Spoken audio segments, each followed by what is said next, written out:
Alright, what's going on, everybody? Hey, San32 here. We are back playing MK1. A new era is upon us, and I want to get back to making character guides and breakdowns for y'all. And so the first character that I want to take a look at is Reptile. I'm not going to do like a full breakdown right now. I might do it, a little bit later on. I want to do a few characters actually. But I wanted to do this video mainly as a showcase of how strong the cameo system can make certain characters that otherwise might struggle in certain areas or have some weaknesses or downsides in their base kit. You pair them with the right cameo, you can enhance what they're already strong at and really eliminate some of those drawbacks to the character.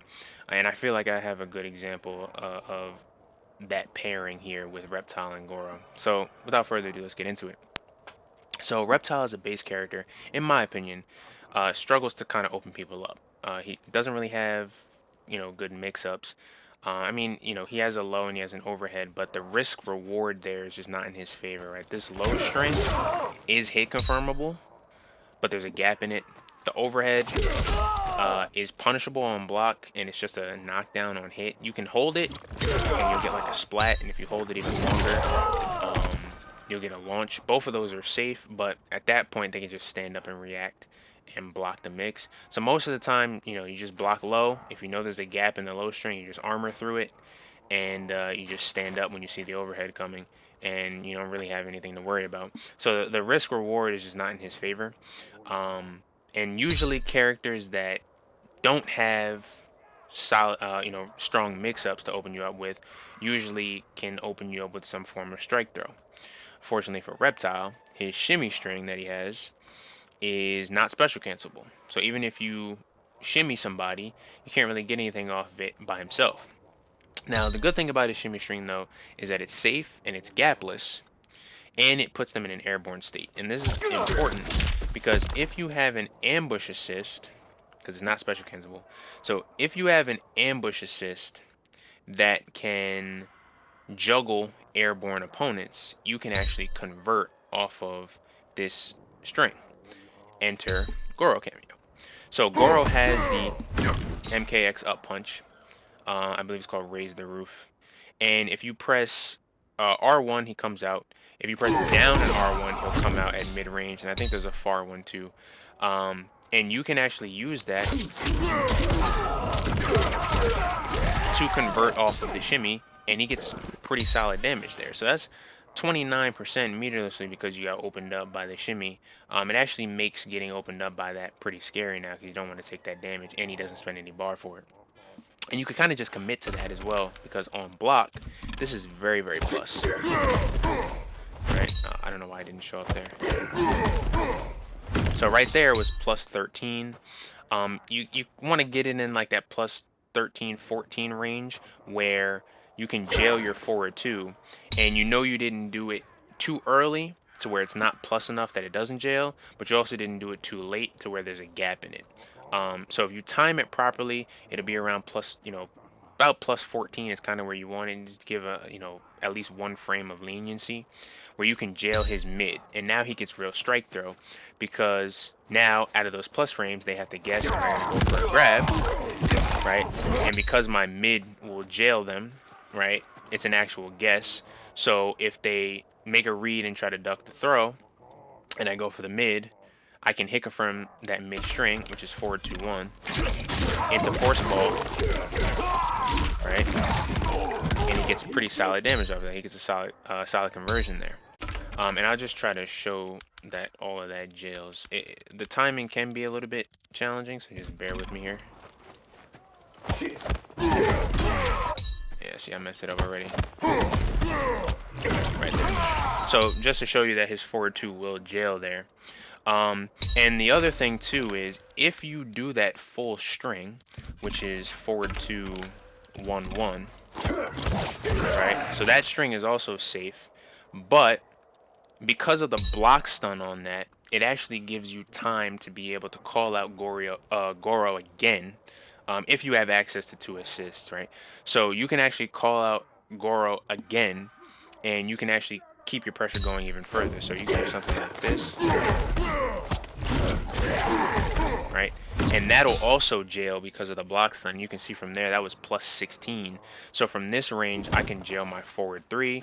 I can actually technically jail my back 3 as well. I can even jail my sweep, which is 11 frames, and that's safe on block. So he's got some options there. Again, it's a timing thing, so sometimes it won't be that plus. Sometimes it might be more plus if you time it later than that. You don't want to time it too late to where they can interrupt it, you know what I mean, or armor through it. But if you time it properly, he can continue his pressure even further off of that. So that's good too. And the same thing applies off of his forward 3. So he has the same string, which is forward 3, 1, 1. So let's say I'm playing neutral or something, and I go for a whip punish, and you block. I can go into the full string and still get pressure there. You see that time it was only plus 10. I can go into the full string and still get pressure there. And if you get hit by the forward 3, I can hit confirm that into the force ball.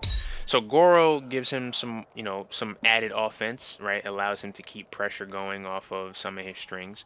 You can also, as I mentioned before, like for example, this string has a gap. You can use Goro to actually cover that gap.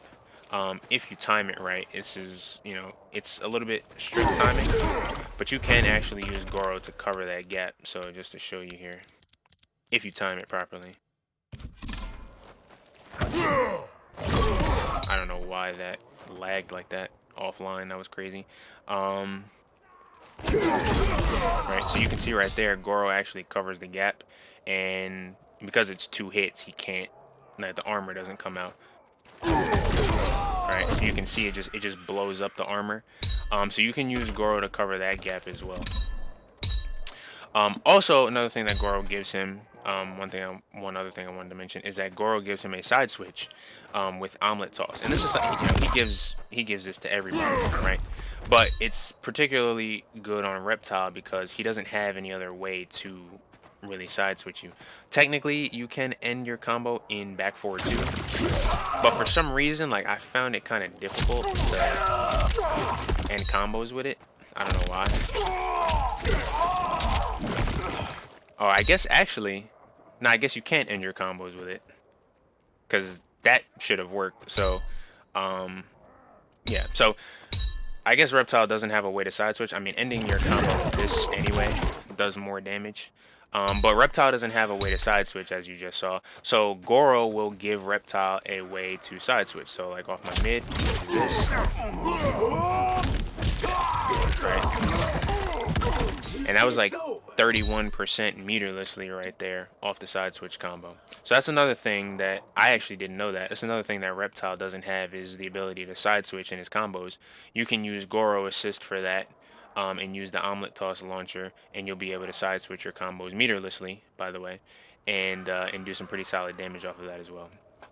So another area where having Goro Kameo is a benefit for a Reptile. But yeah, that was, you know, pretty much all I wanted to really show. Just a quick little showcase of how pairing certain cameos with certain characters can really enhance their game and make certain areas that they struggle in, you know, not as big of a problem. Being able to have access to that kind of pressure with Reptile, giving him actual strike throw, and then him having a hit confirmable mid string that he can get, you know, pretty solid meterless damage off of. Obviously, those weren't optimal combos I was doing either by any means. You can definitely get more off of all of those. But just having that option of having, you know, now he's got a essentially a plus on block meterless launching shimmy string, right? And his mid string now becomes a lot more powerful in pressure. He can cover a lot more of his gaps now with the Goro Kameo assist. He can side switch now in his combos. So Goro assist definitely helps Reptile out in the areas that he struggles in. I will be probably doing a more in-depth guide of Reptile later on. It wasn't a character that I planned on playing this early, but I'm glad I did. And yeah, I'm glad you all tuned in. Thank you all for watching. Stay tuned for more guides and breakdowns of characters and, you know, character pairings that I think work well together. Me trying to pump out a lot of content for MK1. So I'll see you all in the next one.